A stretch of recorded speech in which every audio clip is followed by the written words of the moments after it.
Ryzen and 9800 X3Ds are dying. Oh boy. ASRock has kind of sort of admitted fault, re the dead Ryzen 9000 X3D CPUs. After over 100 reports of Ryzen 9000 CPUs dying or experiencing performance issues when paired with ASRock motherboards, ASRock has finally acknowledged that yes, their hardware may have partially been to blame. Previously, the company had released confusing statements blaming the issues on memory config issues and on debris getting lodged in the CPU socket. But this week, Debris getting lodged in the CPU socket. When you think about it, that's a highly likely thing to happen during the manufacturing process. Some small fragment of plastic flies across the freaking motherboard into the CPU socket.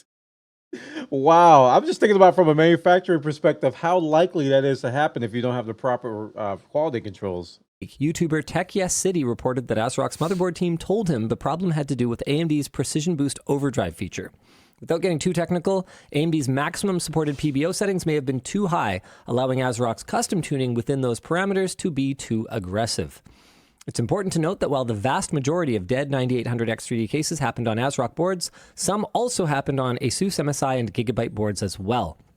This tracks with the idea that both AMD's PBO settings and OEM settings were part of the issue. That's got me worried. I have an MSI board with a 9800. Mine is going well, though. ASRock has released a new BIOS update that they hope will fix the issue, but as of writing this, neither ASRock nor AMD have released official statements regarding this. It's unclear how users are supposed to be informed of this new BIOS update. Some reports have also emerged of CPUs dying while running the new BIOS, or without ever using PBO. ASRock VP of Motherboard Business Chris Lee also told Gamers Nexus that the company is fully committed to fixing any motherboards that have been damaged and even covering shipping costs for affected users. This is scary. It's a scary time to be a PC gamer, man, a PC tech enthusiast, not even a gamer, just a PC tech enthusiast, because we had several years of stability, relative stability. We've got even this next generation of coming, these tech people coming up. They don't have the fear we had of updating their BIOS. You know, there's so many fallback mechanisms today that it's really hard to mess up flashing your BIOS. Whereas when I was doing it, if you farted and you were updating your BIOS, there was a chance you could brick your computer. So you would hold in all gas, all burps, and all blinks. You would keep your eyes wide open during the BIOS update because you didn't want it to brick. So we went through so many years of just stability, and even with like the hardware related stuff, and like most of the problems we've seen, like not in the last 5 years, but like before that, like let's just think about in the 2000s and like the 2010s and stuff. Most of the problems we saw were software, right? We didn't have a lot of hardware failures. We had some, but in the last 5 years, it's been catastrophic. From Intel CPUs frying to NVIDIA's catching on fire, and now AMDs are frying. Hardware. These are hardware problems, not software. These aren't driver problems. This is not Windows problems. This is hardware exploding. It's scary, mainly because things cost a lot more today. A video card is like several mortgage payments.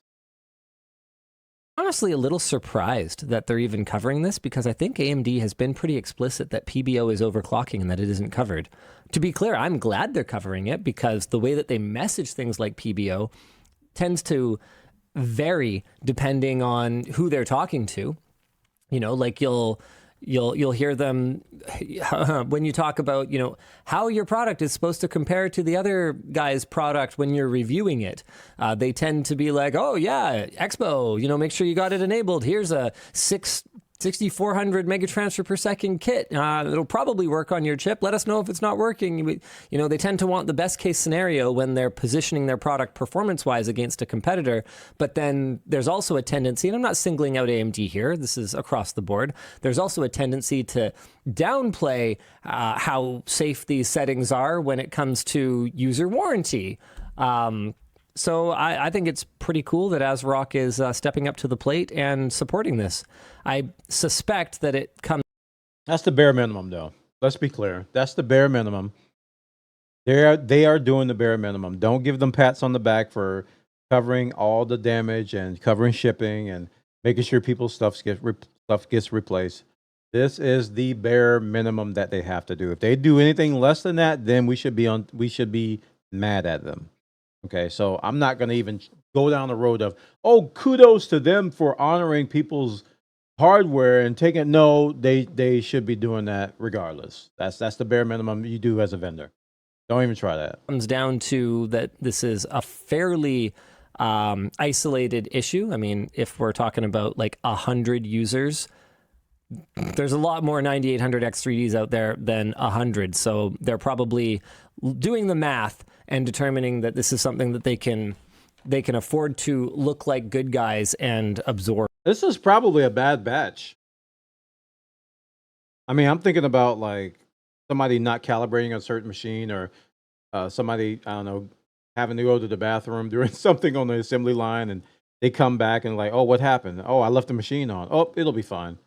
All kinds of QA stuff could have happened, and all kinds of like assembly line stuff could have happened, and the QA checks failed to catch it. And I think a lot of companies, sadly, are cutting back on QA on their hardware manufacturing. They're cutting costs everywhere. So they're trying to do quality as they're manufacturing and as they're building, and they don't do the aftermath stuff. So when somebody makes a mistake, it slips through the cracks. I think it was just a bad batch of Mobos, and I think there's more than 100 out there. I actually believe that there's probably going to be a lot more than 100, and we're going to continue to see this from ASRock. But some people, they said some other vendors are going through it. So we may have to look at some common vectors between these companies on where they're getting their parts from, because it may not be a manufacturing thing. It may be the parts that they ordered, the components that they ordered that may be faulty from a certain location, that all these vendors are ordering from the same location. So there's probably a single point of failure somewhere, and it makes me a little nervous as a MSI owner and using this CPU. So I'm going to be following this one very closely, very closely. But maybe that's just the cynic in me. Titlord says, Tilt Lord says Linus. They should really change their name at this point. Linus, they're only covering the motherboard. They said in the interview that CPU issues will need to be worked out with AMD. Yeah, that's fair enough. But even ASRock, to my knowledge, I don't think any hardware vendor that I can think of explicitly covers damage caused by overclocking, and PBO is explicitly overclocking. So I'm impressed. I'm sorry. If you have a feature, right? If you have a feature that is touted as, I don't know how else to say it. If it's touted as a feature, if you have overclocking as a feature inside your BIOS, your warranty should cover it. Am I being obtuse? If you put overclocking capability in your mobile and say you can go X4, X2, X 1.5, your warranty should cover it. Bottom line. Ryzen and 9800 X3Ds are dying. Oh no.